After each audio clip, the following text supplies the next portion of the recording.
Je donne quand même 3 exemples pour illustrer les commissions et les projets. Le premier, Leader Academy, c'est la volonté des chefs d'entreprise de leader d'aller vers les lycéens, les collégiens, et notamment les universitaires, les grandes écoles, pour diffuser l'esprit d'entreprendre et expliquer ce que c'est que l'entreprise, mais aussi également ouvrir leurs entreprises à ces écoliers, à ces structures, à ces collégiens, lycéens et à ces universitaires, pour qu'ils comprennent mieux et qu'ils apprennent mieux les métiers de l'entreprise.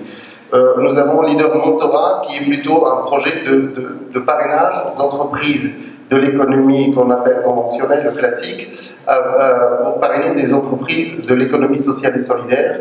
Et je salue ici Fatima Belarège, la directrice de Sina Sud, et Fibra Josepha, et Madame Combe, je ne sais pas si elle est là, Fibra Josepha d'Alter Incube, avec qui on a préparé un projet test pilote pour parrainer des entreprises de l'économie sociale et solidaire. Et vous savez que j'ai sollicité la région pour que le siège de Leader soit au pôle Réalis. C'est un symbole pour montrer l'implication sociétale de nos entreprises dans l'environnement sur une thématique importante et porteuse et structurante pour la région.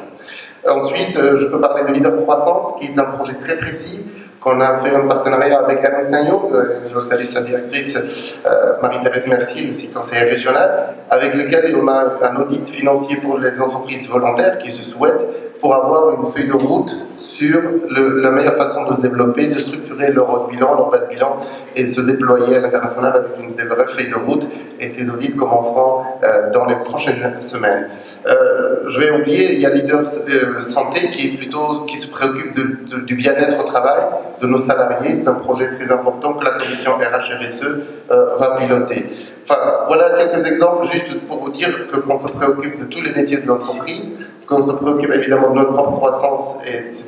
Mais on veut aussi créer des emplois durables et non délocalisables, et si possible, ici en région. Sachez qu'il y a d'autres projets comme Leader Mécénat, je salue les acteurs de la culture Patia qui sont là pour que les entreprises mettent de l'argent dans le développement culturel et sportif de leur bassin, comme Leader Média avec la presse Objectif, Langue de Roussillon, la Dépêche des Midi et d'autres journalistes comme Pierre qui sont là et pour coacher les entrepreneurs à mieux gérer leur communication externe. Et puis une annonce, puisque aujourd'hui on a, grâce à Nadia Pelfig et à Hervé Serre qui est là, nous avons réuni une quinzaine de chefs d'entreprise qui représentent une douzaine d'entreprises très importantes du bassin toulousain qui vont constituer, je peux l'annoncer, ils m'ont donné le feu vert, le socle de notre bassin, donc de Leader Toulouse, et on va donc mettre ça en place très rapidement. Je les remercie infiniment. Ce sont de très belles entreprises et dont certaines sont de très grosses ETI. Nous allons être renforcés et donc nous allons être représentés dans l'ex-Midi-Pyrénées. Pour cela, je les remercie infiniment. Voilà, bravo pour Leader Toulouse.